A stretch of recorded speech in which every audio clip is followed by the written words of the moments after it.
If you think comeback is glamorous, you've never had yours ripped away mid-flight. They went into my accounts, they contacted my kids, they ran my name online. And yes, I'm talking about the LA Bowl participants. You remember the moment I thought I was back?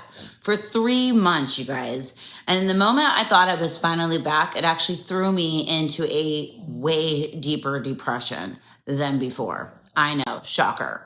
Because now I had absolutely no confidence. I can't even tell you what happened to the kids in the park. I definitely just stopped teaching out of nowhere. I don't even remember deciding to quit. I just wasn't teaching anymore. I guess that's how depression works. It doesn't announce itself. It slowly shuts you down. I had enough money to pay rent for 6 months, but that was it. I had no plan, no backup, no idea what came next. Remember, I thought the LA Bowl was my comeback. Then the phone rang. One of the guys from SoFi Stadium had moved to Texas. He said, "Hey, JR, we have the halftime show for you." I almost said no, because when you've been humiliated enough times, you just don't trust good news anymore. But I said yes. I told myself, just run it differently this time. You got this. So I found every studio in Texas, you guys. I emailed all of them. The response was absolutely The response was absolutely overwhelming. Parents were desperate for something different. Kids dying to perform on an NFL field. Meanwhile, I had to sell my car that I had just bought for $2,000 because the other ones got repossessed. I was driving a 2003 BMW with no radio, just a boombox in the passenger seat. And honestly, I love that little car. It ran. That was enough. But I got kicked out of the studio apartment. The rent was doubling. I could not afford barely even what I had, yet alone for her to double the rent. I remember putting bins under the stairs when I moved in, and I didn't cover them. I was so mentally gone that I forgot to cover all of my kids' belongings in the rain. I ended up going on a date with some random guy just so someone would help me move. I know that sounds horrible. When you don't know them, you don't have to explain how far you've fallen. When I pulled the bins out to move, all of my kids' childhood memories were ruined. Handmade cards, holiday crafts, little things they made me. Water damaged and completely destroyed. I couldn't even look. I think I packed some of them in the U-Haul with water in them because I just couldn't handle it. My kids were already gone. Now their childhood was gone too. I only kept a few things, the couches, the mirrors, my daughter's bed frame, because one day I knew I would have a home again, and I wanted them to walk in and feel like they were home. I had no idea where I was sleeping. I just knew I had to get out of her studio. 7 nights, no idea. Couch surfing with people that barely knew me, just because I was too embarrassed to let the people who really knew me see how far I had fallen.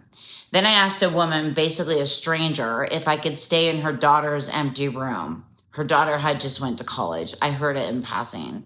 I told her, I have a game in Texas. I just need somewhere to lay my head so I can focus. I'm launching my company. I just need a place to land. Even though I just said that 6 months earlier, but I was going for it again. She said yes. 2 guy friends bought my plane ticket, put their card down for hotels and Ubers. They know who they are, and I will never, ever forget that. I went to Texas. Oh yeah, baby, here we go. I'm back. Just, trucking along, right? 15 studios, over 300 kids auditioned. Parents were so excited, they were crying. Studios were excited. Dancers giving me a hug. Finally, people being nice to me again. I felt like me again. I called my mom every night, so excited. I messaged my kids, "Mom's coming back. We got this." Then, Friday, Mother's Day weekend, after I'd already been there for 10 days, I'm about to leave the hotel. He says, "Sorry, JR, you no longer have a game." Because of logos. He told me I could use. I had everything in writing, but in that moment, all I heard was, shit, here we go again. Everyone's going to hate you again.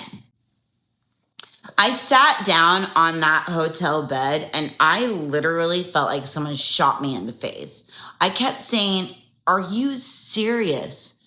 Over and over and over while my heart is just pounding out of my chest. What am I going to say? I mean, I just rebuilt my entire life around this show.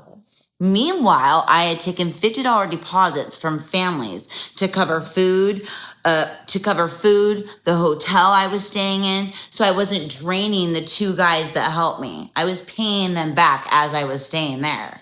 The next payments from the dancers were due in 30 days, so I wasn't worried about it. I just had to make it 30 more days. Now I have no show. It was Mother's Day weekend. It's the first time I've ever missed Mother's Day. My kids already weren't speaking to me. I waited until Monday and went to the stadium to fight. I went to HR, the stadium manager, everyone acting like I was dramatic. And I remember thinking, this is my entire business. This is how I feed myself. They didn't know this was going to be my comeback story, but it didn't matter. How were they so casual about this? But even then, I told them I didn't want him fired. He was a 27-year-old kid. He made a mistake. We all make mistakes. I tried to save his job.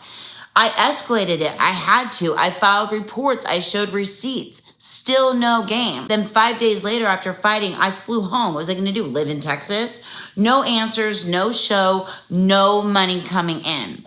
Parents emailing me, asking me for information that I didn't have. Then 4 weeks later, you guys, literally 4 weeks later, on my birthday, no less. I mean, you just can't make this shit up. I say it too much, but I know, like, it's crazy what happened next. And I'm still dealing with it to this day. Something that's changed my life and the way I think forever. I'll see you next week. Big guy, big guy, big guy, big guy. SpongeBob, big guy, pants okay. SpongeBob, big guy, pants okay. Big guy, big guy, big guy, big guy. SpongeBob, big guy, pants okay. SpongeBob, big guy, pants okay. When I wake up, I'm feeling my S. I bend over, I do my little sweat.